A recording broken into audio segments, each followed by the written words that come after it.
Hello friends, आज हम बात करेंगे लाइफस्टाइल में कौन कौन से ऐसे आप चेंजेस कर सकते हैं जिससे भूख लगना कम हो जाए।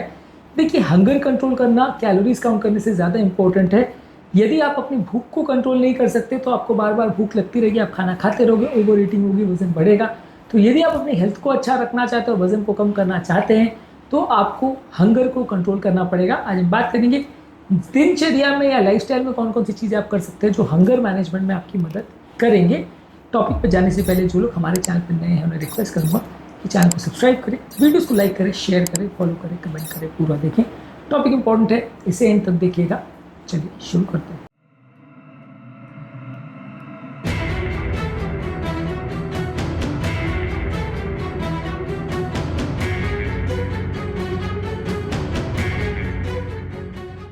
सबसे पहले अच्छी क्वालिटी की नींद होने से आपका हंगर कम होगा। खासकर जो हंगर हार्मोन है ग्रेलिन और जो सेटाइटी हार्मोन है लेप्टिन, उसके हार्मोन्स लेवल बहुत अच्छे से रेगुलेट होते हैं जब आपकी नींद अच्छी होती है। 7 से 9 घंटे की अच्छी क्वालिटी की नींद ज़रूरी है। अक्सर लोगों को जिनका वजन का प्रॉब्लम होता है या उनको प्रॉपर इंसुलिन रेजिस्टेंस कंट्रोल नहीं होता, आप उनकी प्रॉब्लम पूछोगे तो उनको पता चलेगा कि नींद की प्रॉब्लम है, जिसकी वजह से उनको प्रॉपर रिजल्ट नहीं मिल पा रहे।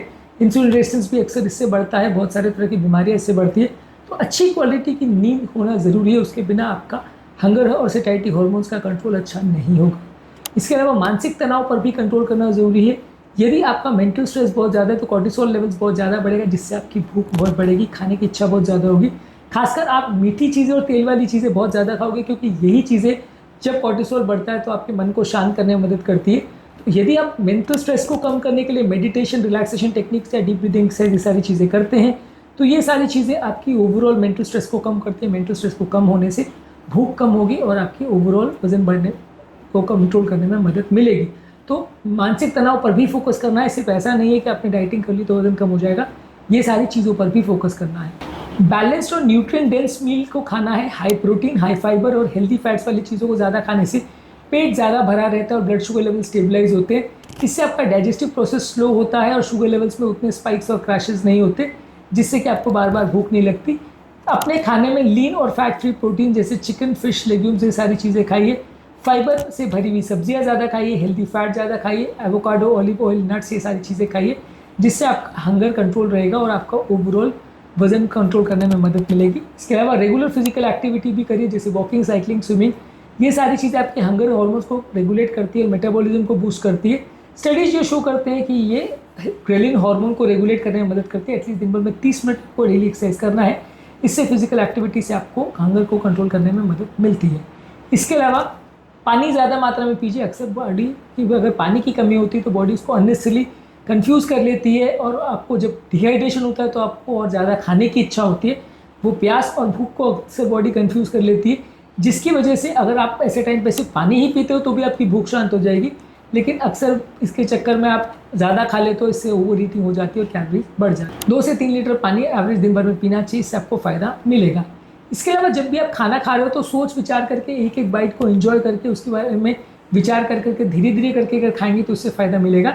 इसके बदले यदि आप डिस्ट्रैक्शन के प्रेजेंस में खाना खाते हो, जैसे टीवी देखते देखते, मोबाइल फ़ोन देखते देखते या किसी से बात करते करते, तो ज़्यादातर चांस ये है कि आपकी बॉडी और ब्रेन जो है, जो खाना के बाद पेट भर जाता है उसका सिग्नल्स को आइडेंटिफाई नहीं करेंगे और आप ओवर ईटिंग करते रह जाओगे। आपको पता ही नहीं चलेगा कि कब पेट भर गया। ओवर ईटिंग को अवॉइड करने के लिए आपका ध्यान पूरा खाने पर ही होना चाहिए। खाने के टाइम आपका फोकस बाकी चीज़ों पर रहेगा तो आप ओवर ईटिंग करोगे, इसके चांस ज़्यादा है।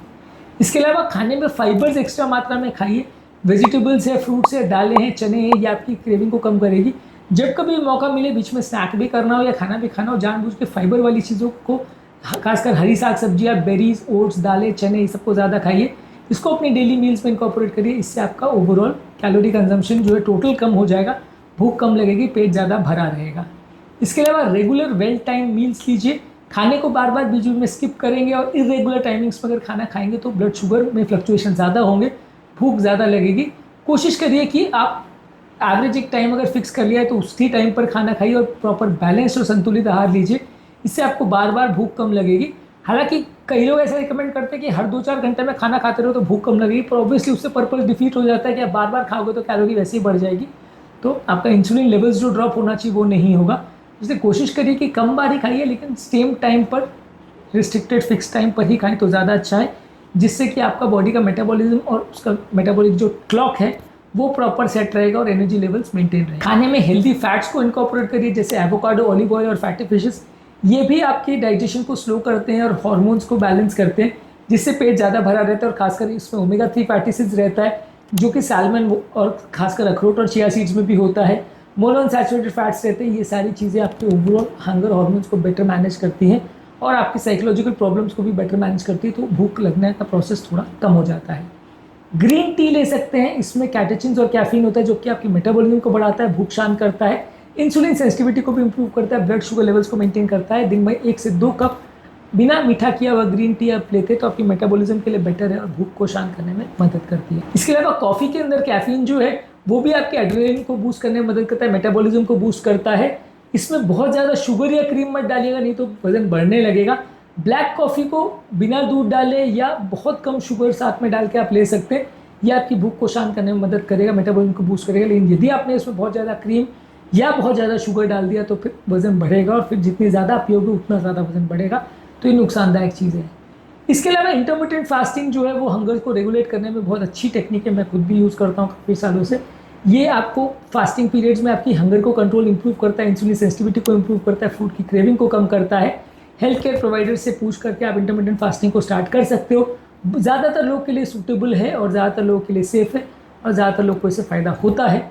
पर फिर भी ये कि आपके डॉक्टर से आपकी स्पेसिफिक रिक्वायरमेंट को पूछ करके आप इसको ट्राई कर सकते हैं। तो ये भी हंगर को कंट्रोल करने में, हंगर हार्मोन्स को कंट्रोल करने में, इंसुलिन सेंसिटिविटी को बढ़ाने में मदद करता है।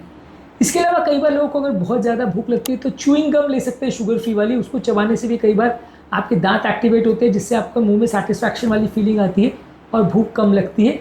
इसके अलावा गहरी गहरी सांसें लेने में और लाइट स्ट्रेचिंग एक्सरसाइज करने से भी मानसिक तनाव कम होता है और इससे भी स्ट्रेस रिलेटेड हंगर अगर आपको हो रहा है तो उसको भी कम करने में मदद मिलेगी। रिलैक्सेशन के लिए थोड़ा टाइम रखिए, काम के बीच में थोड़ा ब्रेक्स ले सकते हैं, इससे भी आपको भूख शांत करने में मदद मिलेगी और इससे भी ओवरऑल आपका जो हंगर हार्मोन्स है या जो हंगर भूख बार बार लगती है उसको कंट्रोल करने में मदद मिलेगी।